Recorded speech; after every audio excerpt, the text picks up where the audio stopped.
Perkenalkan, kami dari podcast Penulis Kreatif. Sekarang kami akan mewawancarai salah satu guru BK dari Sekolah Santa Ursula BSD. Bernama Bu Anti. Halo, selamat siang, Natama Stefani. Kira-kira bisa diperkenalkan lebih lengkapnya nggak ya Bu tentang Ibu Anti? Ya, nama ibu, nama lengkapnya Ibu Ika Sugianti, tapi biasa di sekolah ini dipanggil Ibu Anti.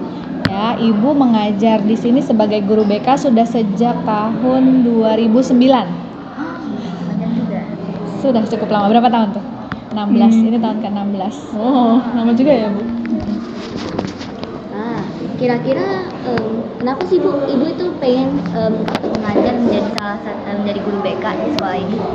Oke, latar belakang ibu itu psikolog klinis anak. Ya, jadi ibu berpikir ibu ingin bekerja dengan anak-anak itu rentang usianya mulai dari bayi dalam kandungan sampai usia 18 tahun, begitu.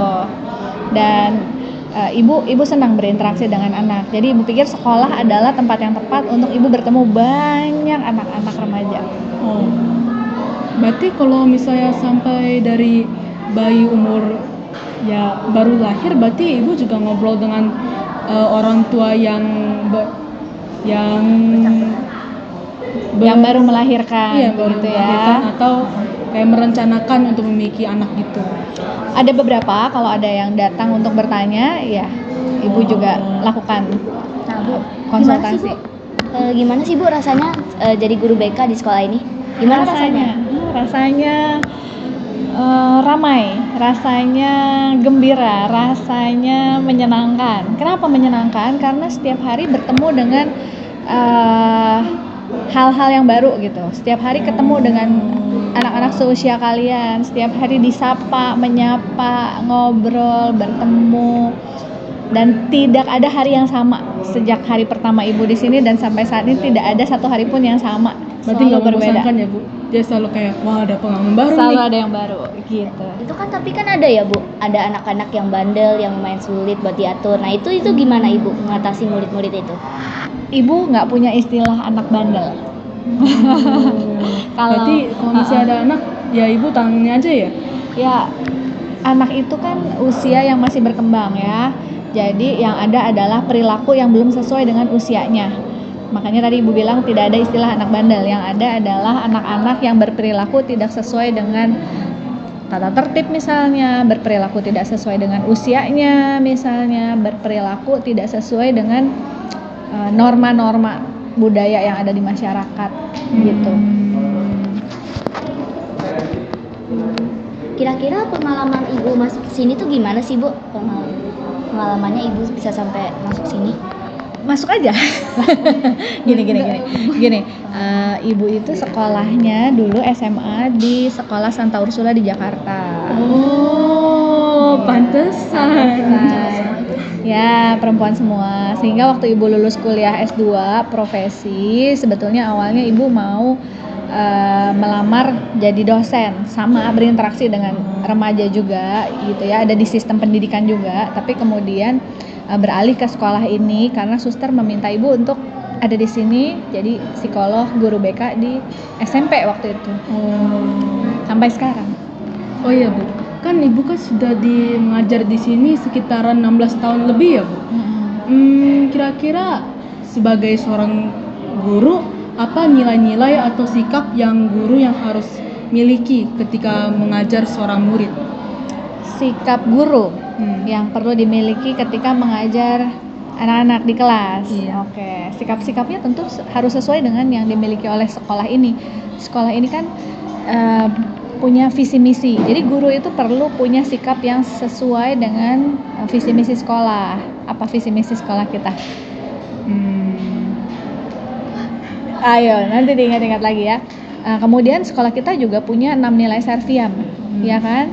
Nah, seorang guru itu perlu punya nilai-nilai Serviam itu dan bisa mewujudkannya dalam sehari-hari. Yang paling penting kalau ketemu anak-anak di kelas ya tentu harus ramah, harus bisa mengajar, suaranya harus keras, bisa membuat anak-anak paham, cara mengajarnya menarik, dan yang lainnya ya hal-hal administratif yang seorang guru perlu kuasai ya. Gitu. Tapi menurut ibu sudah menarik belum cara mengajarnya? Menurut kalian gimana? Saya berproses.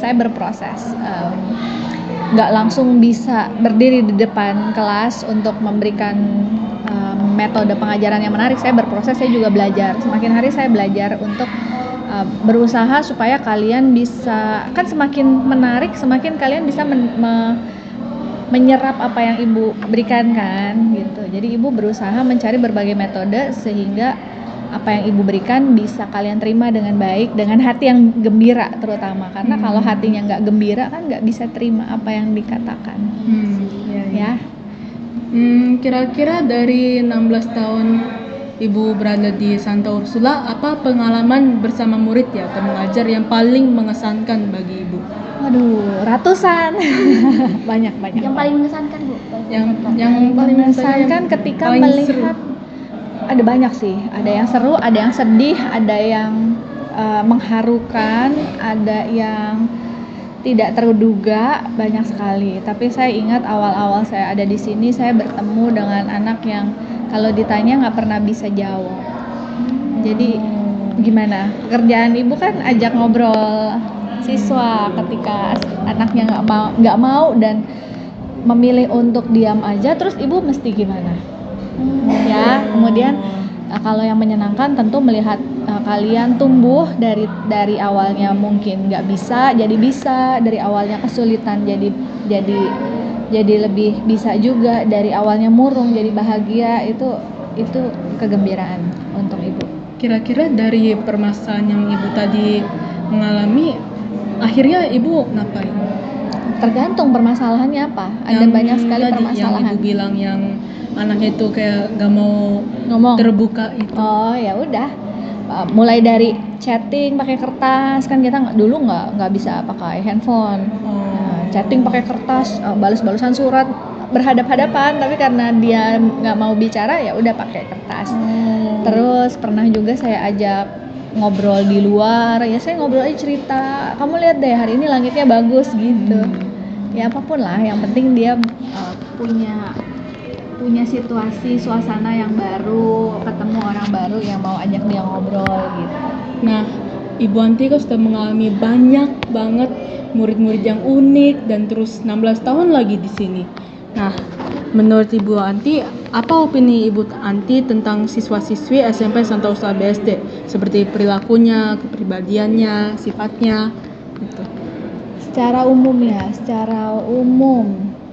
apa ya, ibu mulai dari mana ya? Yang pasti ketika kalian ada di sini, kalian masuk ke sini, kalian tahu apa yang kalian harus lakukan. Istilahnya sesulit-sulitnya anak-anak Sanur itu masih selalu bisa diajak bicara. Gitu. Bisa diajak bicara, bisa diajak ngobrol, bisa diberi pengertian, bisa diajak kerjasama. Ya, jadi anak Sanur itu anak-anak yang anak-anak yang disiplin sesuai dengan sekolah yang mereka mau masuk. Banyak yang merasa saya mau masuk ke Ursula supaya saya lebih disiplin, padahal mereka sebetulnya udah punya disiplin itu, hanya kurang konsisten. Gitu. Jadi ibu bangga ya dengan kepribadian siswa-siswi SMP Santa Ursula BSD yang disiplin gitu ya? Tentu dong, bangga. Dan kalian juga punya kreativitas yang luar biasa gitu. Menurut ibu, dari ibu ada yang perlu dikembangkan lagi nggak dari ibu agar kayak harapan terbesarnya ibu bisa membuat murid-muridnya jadi apa gitu? Oke. Ibu berharap bisa membuat kalian lebih kreatif, lebih terbuka, lebih mau lebih berani untuk bercerita dan mengenali apa yang kalian rasa, mengenali diri, karena itu adalah bekal awal untuk kalian tumbuh dan berkembang sebagai anak remaja. Mesti kenal diri dulu nomor 1. Setelah kamu kenal diri, kamu akan bisa lebih mudah menghadapi dunia luar, relasi dengan orang lain, kemudian menghadapi tuntutan-tuntutan akademis, dan juga ketika kalian kenal diri, kalian akan lebih mudah untuk menemukan di masa depan kalian akan mau lakukan apa.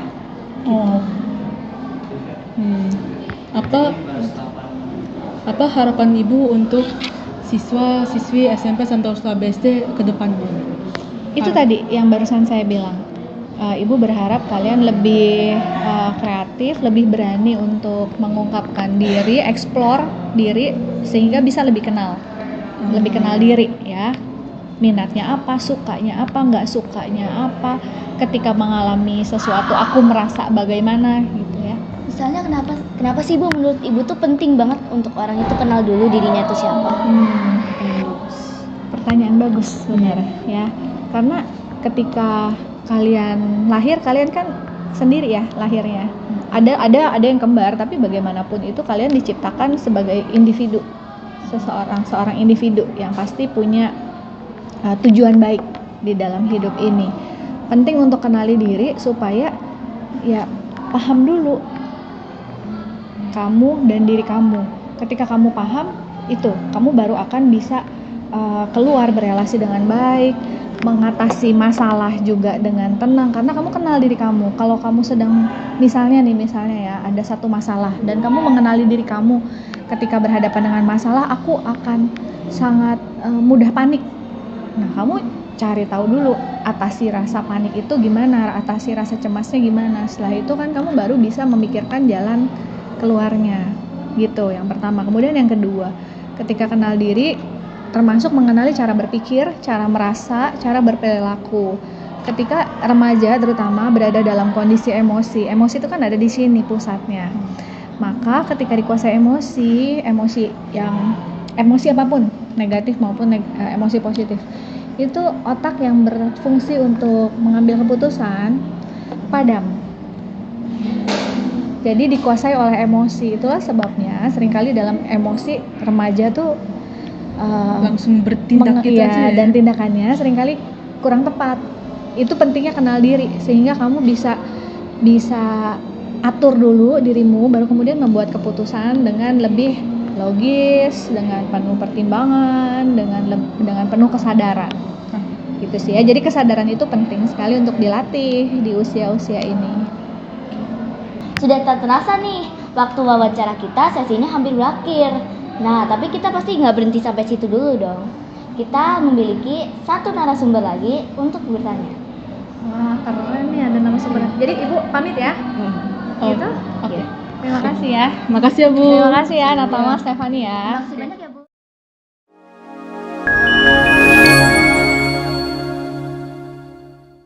Nah, ini nih perwakilan dari siswa yang akan menjelaskan bagaimana sih kinerja Ibu Anti. Nah, Syara. Perkenalkan, ini Syara. Syara akan menjadi perwakilan kami yang pernah diajarin oleh Ibu Anti. Bentar. Menurut Syara, bagaimana cara Ibu Anti mengajar di kelas? Apakah seru atau membosankan? Apakah Syara dapat memahami atau tidak? Dari sudut pandang saya, cara Ibu Anti mengajar di kelas saya jelas dan ada banyak kegiatannya. Ibu Anti selalu sedia untuk menciptakan suasana yang ceria dengan permainan beliau bersama Bu Rosi juga. Walaupun Bu Anti mengajarkan kelas saya tidak sesering dengan Bu Rosi, Bu Anti masih dapat mengajarkan materinya dengan baik. Bu Anti mengajarkan kelas saya dengan banyak kesabaran dan bimbingan yang memastikan saya dan kelas saya memahami apa yang beliau maksud. Menurut kamu ada belajar sesuatu nggak dari Ibu Anti? Kayak kamu belajar nilai apa gitu? Jadi dengan lihat sikap atau contoh dari Ibu Anti, kamu bisa mencontoh apa? Apa yang bisa kamu teladani dari Ibu Anti? Yang saya dapat mencontohkan dari Ibu Anti, ya saya dapat belajar lebih banyak empati dari beliau, dan untuk juga melihat dari sudut pandang orang lain, untuk melihat tantangannya mereka sendiri. Kira-kira Syara ada kritikan atau saran nggak untuk Ibu Anti? Saran saya untuk Bu Anti sih tidak terlalu banyak. Tapi saran saya cuma semoga ibu dapat mengajarkan kelas saya lebih banyak seperti Bu Rosi supaya dapat belajar dari Bu Rosi lebih banyak dan bersenang-senang. Nah, akhirnya setelah kami mendengar dari perwakilan siswa, sesi wawancara ini kami cukupkan sampai di sini dulu. Terima kasih dan semoga hari kalian bahagia. Dadah.